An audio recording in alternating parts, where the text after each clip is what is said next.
हम सोल्व कर रहे हैं 17 मार्च को जो फर्स्ट शिफ्ट हुई थी CHSL की, उसका क्वांटिटेटिव एप्टीट्यूड सेक्शन सोल्व कर रहे हैं। तो फर्स्ट क्वेश्चन दिया हुआ है a+b+c 0 दिया हुआ है, a b b c है -11 दिया है, a² b² c² बनाना है। a+b+c का फॉर्मूला होता है a² + b² + c² plus 2ab plus twice of bc, 2 बाहर कॉमन है तो bc प्लस ca, ये फॉर्मूला होता है। मुझे क्या दिया हुआ है, मुझे a+b ये 0 दिया हुआ है और ये निकालना है, और ये दिया हुआ है -11 मतलब प्लस 2 इंटू -11, तो यहाँ से a² b² c² क्या आ जाएगा, ये आ जाएगा 22, माइनस कट जाएगा, ए इक्वल टू के इधर आ गया, option number 4। Next question, Vikram allowed 2 successive discount of 20% and 10% on mark price of a book which is equal to the single discount. देखिए यहाँ से सक्सेसिव डिस्काउंट से हम अपना डिस्काउंट निकाल लेते हैं, टोटल कितना होगा, डिस्काउंट होगा -20 -10 प्लस 20 इंटू 10 200/100, यहाँ से मेरा नेट डिस्काउंट कितना हो गया -30 प्लस 2 यानी -28 का मेरे पास डिस्काउंट हो गया। ठीक है, तो वो परसेंटेज में मेरा -28 का डिस्काउंट हो गया, मुझे वैल्यू कितनी है उस डिस्काउंट की, 255 जो मेरा डिस्काउंट है वो 28 के बराबर है। तो अब मुझे पूछा है कि व्हाट इज द सीपी दी हुई है, अगर सीपी 600 है तो मुझे कितना प्रॉफिट होगा अगर मैं इस इतने उसमें बेचूंगा। ठीक है, तो मैं यहाँ से सीधा अपना क्या कहते हैं, ये तो मेरा हो गया डिस्काउंट 100 मेरा इसका एमपी था, हाँ उसमें से अगर 28 निकाल दूंगा तो 72 मेरा इसका एसपी हो जाएगा, तो मेरे को एसपी निकालना है 28 इंटू ये कितने पे जाएगा, ये जाएगा 7 के टेबल पे 4 में, और ये जाएगा 3 एंड 30 42 9 36, ये 9 पे। ठीक है, 9 2 18 9 63 और 164, ये उसका एसपी आ गया। उसने मुझसे पूछा कॉस्ट प्राइस अगर 600 है तो मेरा प्रॉफिट कितना हो रहा है, यहाँ से दिख रहा है 648 का बेच रहे हैं, और इतना मेरा 600 मेरा कॉस्ट प्राइस था, प्रॉफिट कितना है 48 रुपीज़ का, option number 4। Next question, find the area of circle whose circumference दी हुई है, सर्कमफ्रेंस दी हुई है यानी कि 2 pi r is equal to 22 दिया हुआ है, यहाँ से मेरे पास आर क्या आ गया, आर इज इक्वल टू 7/2। अब मुझे बताना एरिया, एरिया क्या होता है, एरिया होता है एक सर्कल का पाई आर स्क्वायर यानी 7/2 इंटू 7/2, 7 से 7 गया, इससे 11 गया, यानी 77/2, ये कितना हो जाएगा 38.5, option number 2। Next question, what is the sum of all 2 digit numbers, all 2 digit odd numbers. ठीक है, तो सबसे 2 डिजिट नंबर स्टार्ट कहाँ से होते हैं, 10 से लेके मेरे 99 तक जाते हैं, लेकिन 10 मेरा इवन नंबर है, तो सबसे पहला 2 डिजिट ऑड नंबर क्या होगा मेरा 11, तो 11 से लेके 99 तक इंक्लूडिंग बोथ। ठीक है, मुझे बताना है इनका सम कितना होगा सारे ऑड नंबर्स का। सबसे पहले तो मैं देख लूंगा मेरे इसके बीच में नंबर कितने हैं ऑड, वो कैसे आएगा, a n is equal to a plus N minus 1 by d वाले फॉर्मूले से, यहाँ से ए एन क्या है मेरा 99 इज इक्वल टू के इज इक्वल टू ए क्या है मेरा 11 plus N minus 1 into difference कितना होगा, हर ऑड नंबर में 2 का डिफरेंस होगा, 11 के बाद 13, 13 के बाद 15, तो यानी डिफरेंस 2 का, तो कितना हो जाएगा, यहाँ से 99 में से 11 88, 88/2 और ये +1 इज इक्वल टू एन, यानी कितना हो गया 44, एन कितना हो गया मेरा 45, मेरे यहाँ से 11 से 99 total including both 45 odd digits odd numbers है मेरे, तो उनका सम क्या होगा एस एन, यानी फॉर्मूला होता है S N is equal to n/2 into A plus L, ये फर्स्ट नंबर और ये लास्ट नंबर, एन कितना मेरा 45/2, ए कितना है मेरा 11 प्लस लास्ट नंबर 99, यानी 110, 110/2 कितना होगा 55, 55 इंटू 45 करना है। ठीक है, 55 इंटू 45 ये कितना होगा 225 और 225 कितना हो गया 5 7 224 2475 2475। देखिए अगर ये मल्टीप्लाई नहीं करना था ना, वैसे इजी मल्टीप्लाई करना, और 55 इंटू 45 इजी मल्टीप्लिकेशन, यहाँ से मैं इसको कैसे कर सकता था, मैं यहाँ से इसको चेक कर सकता था, एक 9 का टेबल चेक कर सकता था, 11 का टेबल चेक कर सकता था। सबसे पहले मैं 11 का ही करता, ये 11 का मल्टीपल नहीं है 22, फिर बचा 12 11 5 नहीं, ये भी 11 का मल्टीपल नहीं है, ये 11 का मल्टीपल है, ये 22 बचा 2 5, ये 11 का मल्टीपल नहीं है, और ये 22 1 17, ये भी 11 का मल्टीपल नहीं है, ये मल्टीप्लाई किए बिना ही मैं सीधा 11 का मल्टीपल चेक करके आंसर टिक कर देता हूँ। Next question, a sum of 3000 become 6000 when invested in a scheme at simple interest. ठीक है, ये प्रिंसिपल है और ये मेरा अमाउंट है, तो यहाँ से मेरा सिंपल इंटरेस्ट कितना आ जाएगा, अमाउंट माइनस प्रिंसिपल यानी 3000 ही मेरा सिंपल इंटरेस्ट आ जाएगा, इक्वल टू पीआरटी,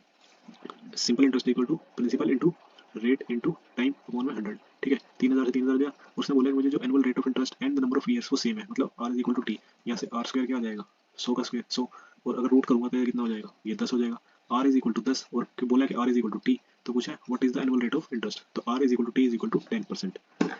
मतलब अगर ईयर होता तो 10 ईयर हो जाता, और रेट है तो 10%। नेक्स्ट क्वेश्चन, मुझे एक क्वेश्चन दिया हुआ है, उसमें बार बार दिया हुआ है, उसमें मुझे 3 कंडीशंस दी हुई है और बताना है कि कौन सा नॉट करेक्ट है। देखिए ये क्वेश्चन में बहुत इंपॉर्टेंट चीज़ है, सिली मिस्टेक हो सकती है इससे, तो ये जरूर हो सकता है कि हम इसमें करेक्ट वाले मार्क कराएं, ये इस बार ही आया, मतलब CHS में पहली बार देखा मैंने कि नॉट करेक्ट वाले क्वेश्चन आने लगे, करेक्ट वाले तो आते थे, लेकिन नॉट करेक्ट वाले पहली बार आए। द प्रोडक्ट हम सॉल्व करते हैं इसको, the production of truck by company L black वाली है in year Y1 60 is 24% of the production of M in Y1। मुझे बताना है कि इसका 24% है कि नहीं, यानी 60 the production of L1 is 24% of the, ये देखिए तो अलग ही दिख रहा है 25 का। ठीक है, 60 24% कैसे हो सकते हैं, तो 100 प्लस परसेंट जा रहा है। ठीक है, तो यहाँ तो पहले पता लगेगा कि पहले वाला है ही गलत, यहाँ से दिख रहा है ना ये 25, उसने पूछा the production of company L1 is, ये नहीं पूछा कितना ज्यादा, ज्यादा की तो बात नहीं, उसने पूछा कि कितना परसेंट है ये 60 इस 25 के, तो ऑब्वियसली 100 प्लस 100, 100 क्या 200 प्लस जा रहा है क्योंकि 50 से भी ज्यादा है, तो ठीक है ये तो आंसर होगा नहीं, पहले वाला गलत है, मतलब पहले वाला गलत है और वो बताना है कौन सा गलत है। ठीक है अब दूसरा करते हैं, the ratio of production of truck by company L in Y4 में कंपनी L का 15 है, to the production of truck by company M in Y4, ठीक है 15 और 50 इस 10 रेशो 3, देखिए 15 रेशो 50, ये 15 रेशो 50, देखने में मतलब है 3 रेशो 10 है, ठीक है, और मुझे क्या दिया 10 रेशो 3 उल्टा दिया, मतलब ये भी गलत है और ये भी गलत है। ठीक है अब मैं निकाल लेते हैं एवरेज, एवरेज थर्ड वाला, the average production of truck company L in Y2 Y3 is 30, L का ब्लैक वाला L2 और Y3, 40 प्लस 20 कितना होगा 60, 60/2 कितना होगा 30, एवरेज प्रोडक्शन आ गई मेरी दोनों साल की, तो आंसर वही है, ये वाला मेरा सही है, तो 1 एंड 2 आर रॉन्ग और थर्ड इज राइट। अब मैं इसमें देख लूंगा कि कौन सा गलत है, 1 एंड 2 दोनों ये ऑप्शन में है, ये वाला गलत है दोनों। मुझे पी स्क्वायर ये दिया हुआ है और ये बताना है कि पी क्यू प्लस 1/pq क्या होगा, मैं दोनों साइड 2 ऐड कर दूंगा, P square plus 1/p² plus 2 is equal to 16, ये p प्लस 1/p का स्क्वायर बन गया और ये कितना आ जाएगा 16, ये अंडर रूट होकर यहाँ पे कितना आ जाएगा, अंडर रूट होकर आ जाएगा 4, और मैं इसका आंसर करूँगा क्या आएगा, p प्लस 1/p मेरा 4 है और उसका क्यूब करूँगा तो क्या आएगा, 4 का क्यूब 64 माइनस 3 इंटू a यानी 4, ये कितना हो जाएगा 52, option number third. Next question, मुझे एक ट्रायंगल दिया हुआ है एम एन इज पैरेलल, ये मेरे पास एक ट्रायंगल है, ठीक है ए बी सी, उसमें बोला कि जो एम एन पॉइंट है वो ए बी और B C respectively and M N is parallel to B C, मेरे मेरी एक लाइन है एम एन वो पैरेलल है बी सी के, ठीक है, तो यहाँ से मेरा ए एम एन इज, ये दो ट्रायंगल बन गए A M N is similar to A B C, ये मेरे दो ट्रायंगल है जो सिमिलर हो गए, ठीक है, the area of quadrilateral M B C N, मतलब एम बी सी एन ये क्वाड्रिलेटरल का मुझे 130 वो दिया हुआ है एरिया, ठीक है, if A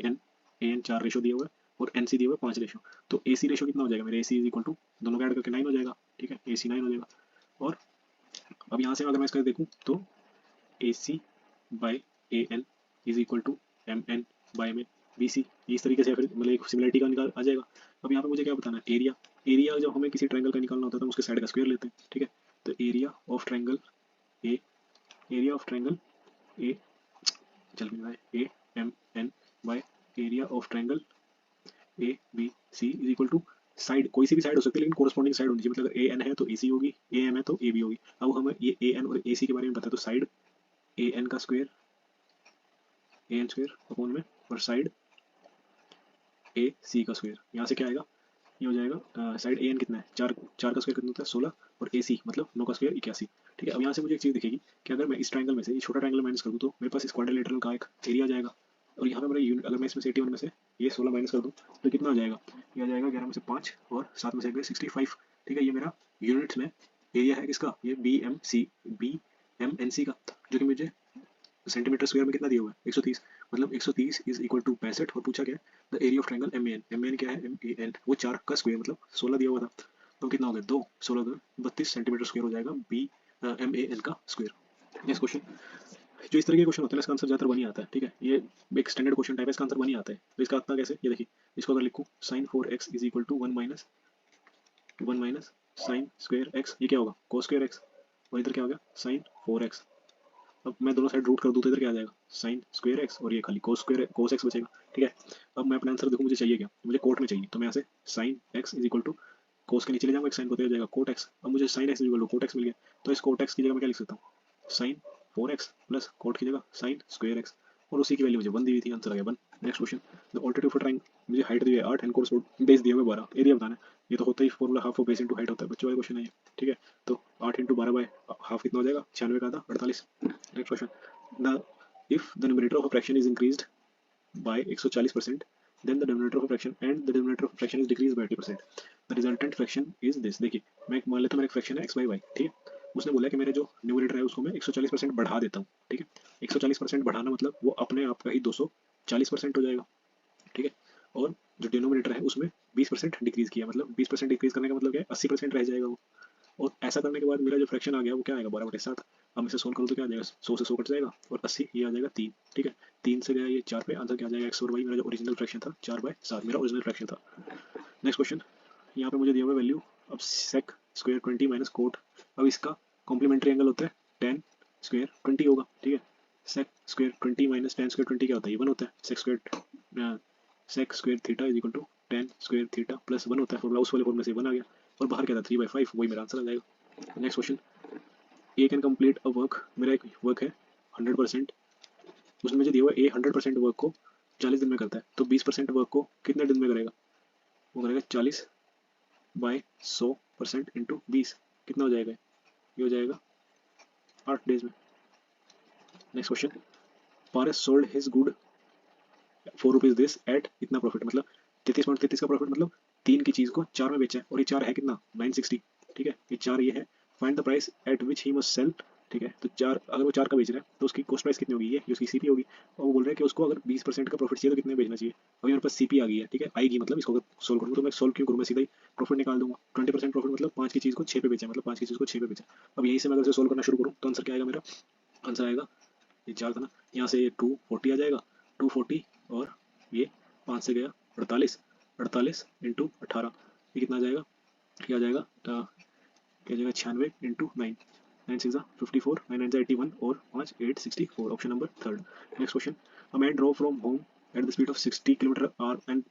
on his return journey he drove at 30 kilometre per hour also and took an hour longer to reach home। देखिए पहले वो इतनी स्पीड से गया है ए से बी में, ठीक है, फिर बी से ए वापस आया है 30 किलोमीटर आवर, मतलब इस स्पीड से 30 किलोमीटर पर आवर, और ऐसा करने से ना उसे वापस आने में जाने के मुकाबले 1 घंटा ज़्यादा लगे।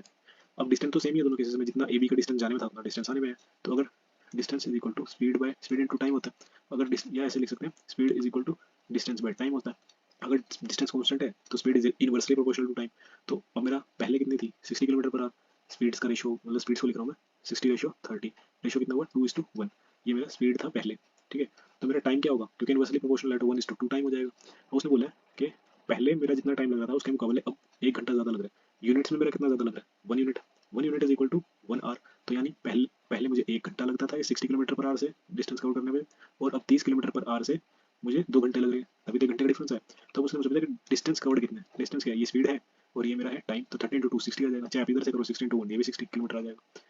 मतलब ए से बी का डिस्टेंस 60 था। नेक्स्ट क्वेश्चन एक सिंप्लीफिकेशन है, इसको सोल्व करना है, ये कितना आ जाएगा 12 36, 36/2 18, 15 माइनस 18 माइनस 3 प्लस 2 से 2 घट जाएगा और ये आ जाएगा 3, आंसर आ जाएगा 0, option number A. Next question, if I is in centre, I in centre दिया हुआ है, वाई आई जेड, देखिए ये क्वेश्चन है, ये मुझे इन सेंटर दिया हुआ है ऐसे, ये वाली चीज़ मुझे दी हुई है आई, और क्या दिया हुआ वाई आई जेड, और ये एक्स हुआ ऊपर, और मुझसे पूछा है वाई एक्स जेड, मुझे एक्स एंगल बताना है। तो इन सेंटर वाले क्वेश्चन का फॉर्मूला क्या होता है, Y I Z is equal to 90 90 plus X, क्या है वाई एक्स जेड बाई 2। तो यहाँ से मुझे दिया क्या हुआ, मुझे ये चीज़ दी हुई है, ये कितना 115, 115 माइनस 90 बाई नहीं into 2 is equal to Y X Z, इस वाले फॉर्मूला से लिखा है हमने, कितना आ जाएगा, ये आ जाएगा ये अंदर 25 और इंटू 2 50, आंसर मेरा आ गया 50, option number A. Next question, A B C दिया हुआ है, ए बी बी सी सी ए दिया हुआ है, और a square b c square निकालना है। ये फॉर्मूला क्या होता है, a plus b plus c का होल स्क्वायर होता है a square plus b square plus c square plus 2 into a b plus b c plus c a, ये फॉर्मूला होता है, इसमें हमें ये निकालना है, ठीक है। और ये दिया हुआ है 12, मतलब 12, ये चीज़ दी हुई है 12 × 2 24 हो जाएगा, ये निकालना है। और ए प्लस बी प्लस सी कितना है 7, 7 का स्क्वायर कितना हो जाएगा 49, और 49 में से 24 माइनस करेंगे तो इसकी वैल्यू आ जाएगी, कितना हो जाएगा, ये हो जाएगा 25, मतलब ए स्क्वायर बी स्क्वायर की वैल्यू आएगी 25। Next question, the average marks scored by 3 students in a test पर 55, देखिए 3 स्टूडेंट थे पहले, स्टूडेंट थे, उनके एवरेज स्कोर था 55, अब 2 स्टूडेंट्स एक्स्ट्रा आ गए ए एंड बी, अब एवरेज जो मार्क्स थे वो रिड्यूस्ड बाय 5 हो गया, मतलब पहले 55 थे अब कितने हो गए, 5 स्टूडेंट्स थे हो गए जो ए और बी को मिला के, तो मेरा एवरेज स्कोर हो गया 50, ठीक है। और एक अलग से मुझे चीज़ दी है, ये ए है ये बी है, उसने बोला कि जो बी है वो ए से 15 मार्क्स एक्स्ट्रा स्कोर कर रहे हैं, मतलब अगर ये ए है तो ये ए प्लस 15 ये इसके मार्क्स है, ठीक है। ए नहीं लिखता इसको, चलो एक्स लिख लेता हूँ, अगर ए ने एक्स मार्क्स स्कोर किया तो एक्स प्लस 15 मार्क्स स्कोर कर रहा है, ये अलग से एक चीज़ दी हुई है। अब यहाँ से मैं लगाऊंगा इसमें स्टैंडर्ड डेविएशन, मतलब सिंपल जो डेविएशन मेथड होता है वो लगाऊंगा, मुझे कितने का डेविएशन दिख रहा है, कितने का डिफरेंस है -5 का, ठीक है। अब ये -5 कितने बच्चों की वजह से डेविएशन आया, 5 की वजह से, तो मतलब टोटल -25 का डेविएशन आया, किसके ऊपर आया ये, किसके ऊपर आया, ए और बी के, मतलब नहीं किसकी वजह से आया, मतलब दोबारा लिखता है, देखिए जो मेरा 5 -5 का डेविएशन आया, ये कितनों के ऊपर आया, 5 के ऊपर, तो यानी टोटल डेविएशन कितना हो जाएगा 25, और ये आया किसकी वजह से है, ये ए और बी की वजह से, ठीक है। ए और बी का सम कितना होना चाहिए था टोटल, मतलब अगर ये एवरेज को चेंज ना करते, मैं मान के चलता अगर इनका 55-55 ही वेट होता दोनों का, तो दोनों का वेट का सम कितना होता 110 होता, 55-55 ए प्लस बी, लेकिन ऐसा है नहीं। अगर ऐसा होता तो डिफरेंस नहीं आता कुछ भी सम पे, मतलब इनके एवरेज पे दोनों का अगर 110 होता सम इनके वेट का, स्कोर का सॉरी, तो एवरेज मेरा सेम रहता 55 ही रहता, लेकिन कम हुआ है, और वही डेविएशन 25 का डेविएशन बन रहा है मेरा। तो इसमें से अगर मैं 25 माइनस कर दूँ तो कितना हो गया, ये मेरा है क्या बोलते हैं ए और बी का दोनों का सम, दोनों के नंबर का सम, ये 5, ठीक है, और 10 में से 2 85, ये ए और बी के यानी x, ये जो a और b के मेरे पास सम दिए होते हैं उसमें x plus 15 is equal to 85। तो यहाँ से 2x इज इक्वल टू कितना आ जाएगा, 2x आ जाएगा 70, और यहाँ से x क्या आ गया 35। और x मैंने क्या लेट किया था, वो मेरे a के मार्क्स थे, और मुझसे पूछा क्या a के मार्क्स से पूछा नहीं 35, b के पूछता उसमें 15 ऐड हो जाते हैं, 50 हो जाता। नेक्स्ट क्वेश्चन, मुझे एक लाइन ग्राफ दिया हुआ है, पूछा है प्रोडक्शन ऑफ राइस सबसे ज्यादा किस ईयर में थी, सीधा दिख रहा है ये ईयर सबसे मैक्सिमम है, कौन सा 2019। Next question, if 45% of a certain number is equal to 6, ये बोला है 45% of a number is equal to 6/5 of another number, तो बताना what is the ratio between the two numbers। यानी ये कितना हो गया, ये 2 हो गया, 3 के टेबल में 15 हो गया, ठीक है, ये कितना हो गया 15 3 पे, और ये 20 पे, तो x/y क्या आ गया, x/y आ गया, ये 4 पे भी जाएगा, तो ये आएगा 8/3, ठीक है। मुझे बताना था इनका रेशो 8:3, यानी 8:3। नेक्स्ट क्वेश्चन, मुझे बार ग्राफ दिए हुए हैं कुछ मंथ्स के, और मुझे बताना क्या, मतलब 3 कंपनी है जो ये कहते हैं मार्क्स बना रही है, मास्क्स बना रहे हैं, ठीक है, अलग अलग 3 कंपनी है और कुछ मंथ्स का बार ग्राफ दिया, उसमें मुझे पूछा गया what is the ratio between the number of N98 कौन सा, ऑरेंज वाला, masks produced in January April together, ठीक है, जनवरी और अप्रैल का है ऑरेंज वाला 6.8 और 6.2, मतलब 13 और 1 12 और 1 13, ये मेरा ये वाला यहाँ तक आ गया टुगेदर, यहाँ तक आ गया। To number of N95 blue वाला है, marks produced in January March and May, January March and May, January and इसमें ढाई, ये कितना हो जाएगा 8 और ये हो जाएगा रेशो 11.2, ठीक है। ये दोनों अलग अलग इक्वेशन का रेशो आ गया। अगर इसे मैं दोनों साइड 10 से मल्टीप्लाई कर दूँ कितना हो जाएगा, तो ये कितना हो जाएगा, इसको सोल्व करेंगे 2 से 35 और ये 56 और 65 और ये 56, option number A. Next question, मुझे ए और बी स्टेट्स में PQRS ईयर के लिए पॉपुलेशन दी हुई है, पूछा है what is the ratio population of be in RST मतलब 200 300 550 ratio two the total population of A in PQR, मतलब ए का PQR में ये इतना कितना हो जाएगा, ये 0 100 3 7 7 और 3 10, ये 1000, 0 से 0 गया, ये कितना गया 5 पे जाएगा 11 और ये 5 पे 20, आंसर आ गया 11:20, option number second. Next question दिया, tan is a complementary of an angle is same of which of the angle, देखिए tan is complementary मतलब tan theta is equal to cot 90 minus theta, ये formula एक basic theorem कह लो, formula कह लो, कुछ भी कह लो, होता है, ठीक है। तो अब tan यहाँ से दिख रहा है कि कॉम्प्लीमेंट्री मतलब 90 डिग्री बनाता है, तो यहाँ से दिख रहा है कि tan इज कॉम्प्लीमेंट्री किसका है, कोट का है, तो option number A. Next question, the circumference of two circles दी हुई है अलग अलग, सर्कल 1 है सर्कल 2 है, मुझे सर्कमफ्रेंस दी हुई है, what is the difference between the area of the larger circle and the, उनके मतलब यहाँ से मुझे आर निकालना है दोनों का अलग अलग, और फिर उनका एरिया का डिफरेंस बताना है, ठीक है। तो सबसे पहले तो मैं यहाँ से आर निकाल लेता हूँ, कितना आएगा, यहाँ से मैं एक चीज़ और कर सकता हूँ, देखिए एरिया निकालना है तो उसमें ऑब्वियसली 2πr होगा, ठीक है। और अगर मेरा इसमें ना, मैं सबसे पहले 11 का मल्टीपल भी चेक कर सकता था, 11 का मल्टीपल चेक करने से 11 8 8 ये नहीं है, 79 ये नहीं है, 2011 91 ये भी नहीं है, और ये 11 9 90 8 2, हाँ ये देखिए 11 का मल्टीपल है, ये वाला हो जाता आंसर। लेकिन अब इसमें दो बार निकालने की वजह से मैंने 11 से कर दिया, मेरा कितना टाइम बच गया इसमें, पेपर में ऐसे करना होता है, लेकिन अगर निकालना है नहीं याद आ रहा तो कैसे करेंगे इसमें, ये सिंपल है, 2πr मुझे एक r1 इज इक्वल टू 264 दिया हुआ है, और 2πr2 मुझे दिया हुआ है 308। अब ये पाई क्या है, ऊपर 22/7 है, मैं दोबारा नहीं लिख रहा, 22 से कटेगा 1 और ये 2, ठीक है, और ये 22 से कटेगा 1 और 88 यानी 14 पे, ये गया 14 पे, ठीक है। और ये 2 से कितने में गया था हमारे यहाँ पे 6, आर यहाँ से R1 कितना आ गया मेरा 42, और R2 कितना आ गया मेरा 7 7 7 7 49, ठीक है। अब मुझे एरिया का डिफरेंस निकालना है, मतलब पाई अगर मैं कॉमन ले लूँ 22/7 अगर मैं कॉमन ले लूँ, बड़ा कौन सा ये वाला R2 का स्क्वायर माइनस R1 का स्क्वायर, ये मेरा एरिया का फॉर्मूला आ जाएगा डिफरेंस का, तो R1 माइनस ए स्क्वायर माइनस बी स्क्वायर क्या होता है, a+b a+b क्या हो जाएगा, ये हो जाएगा 91 इंटू दोनों का डिफरेंस कितना है 7 इंटू 22/7, 7 से गया 7 और 91 इंटू 22 कितना होगा 28182, ये 2 10 10 और ये 2002, इसका आंसर वही जो हमने सिर्फ मल्टीपल से बता दिया था। तो ये लास्ट क्वेश्चन था, थैंक यू।